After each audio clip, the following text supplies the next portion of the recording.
জাতিসংঘের সাধারণ পরিষদের অধিবেশনে যোগ দিতে যুক্তরাষ্ট্রের নিউ ইয়র্কে পৌঁছেছেন প্রধানমন্ত্রী শেখ হাসিনা। স্থানীয় আওয়ামী লীগ নেতাকর্মীরা তাকে বিমানবন্দরে স্বাগত জানান। নিউ ইয়র্ক থেকে জানাচ্ছেন ইবতিসাম নাসিম মৌ। প্রধানমন্ত্রী ও আওয়ামী লীগের সভাপতি শেখ হাসিনাকে স্বাগত জানাতে জন এফ কেনেডি বিমানবন্দরে উপস্থিত হন যুক্তরাষ্ট্র আওয়ামী লীগের নেতাকর্মীরা। প্রধানমন্ত্রীর এবারের সফর তাদের কাছে বিশেষ গুরুত্বপূর্ণ বলে মনে করেন তারা। সারা বিশ্বের একটা শান্তির বাণী নিয়ে উনি আসছেন এবং জাতিসংঘে তার শান্তির বাণী শোনার জন্য বিভিন্ন দেশ থেকে রাষ্ট্রপ্রধানরা এখানে এসেছেন। প্রবাস থেকে যথাসাধ্য চেষ্টা করব বিভিন্নভাবে মেইন স্ট্রিমের রাজনীতি যারা করেন তাদের ডোর টু ডোর গিয়ে তাদেরকে নিয়ে আমরা বুঝাইতে চেষ্টা করব যে বাংলাদেশের মাননীয় প্রধানমন্ত্রী 18 কোটি মানুষের স্বপ্ন পূরণে সার্থক হয়েছেন।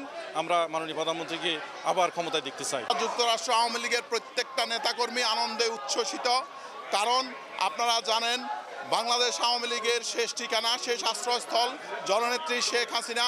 জননেত্রী শেখ হাসিনা থাকলে বাংলাদেশ একদিন বিশ্বের দরবারে একটি উন্নত বিশ্বে পরিণত হবেই।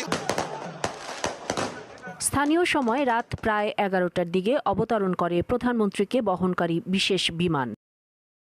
তাকে স্বাগত জানান যুক্তরাষ্ট্রে নিযুক্ত বাংলাদেশের রাষ্ট্রদূত মোহাম্মদ ইমরান এবং জাতিসংঘে নিযুক্ত বাংলাদেশের স্থায়ী প্রতিনিধি মোহাম্মদ আব্দুল মুহিত।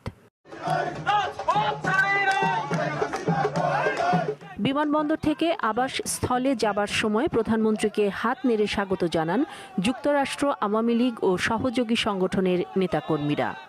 এর আগে জ্যাকসন হাইটসে প্রধানমন্ত্রীকে নাগরিক সম্বর্ধনা জানানোর প্রস্তুতি বৈঠক করে যুক্তরাষ্ট্র আওয়ামী লীগ। নাগরিক সম্বোধনে আমরা যুক্তরাষ্ট্র ছাত্রলীগের সমস্ত নেতাকর্মী আমরা উপস্থিত থেকে এই মাননীয় প্রধানমন্ত্রীর এই সফরকে সফল এবং সার্থকমণ্ডিত করার জন্য আমরা সর্বাত্মকভাবে কাজ করব। সোমবার থেকে জাতিসংঘের সাধারণ পরিষদের অধিবেশনে যোগ দেবেন প্রধানমন্ত্রী শেখ হাসিনা। আসছে নির্বাচনের আগে শুধু দেশের মাটিতে নয়, বিদেশেও আওয়ামী লীগের জনসংযোগ বিশেষভাবে গুরুত্ব রাখবে। পাশাপাশি বৈশ্বিক সংকট সমাধানের ক্ষেত্রে জাতিসংঘ পরিষদের এবারের অধিবেশন বিশেষ ভূমিকা রাখবে বলে আশা করছে সবাই। ইবতিসাম নাসিম মৌ, মাছরাঙা সংবাদ, নিউ ইয়র্ক, যুক্তরাষ্ট্র।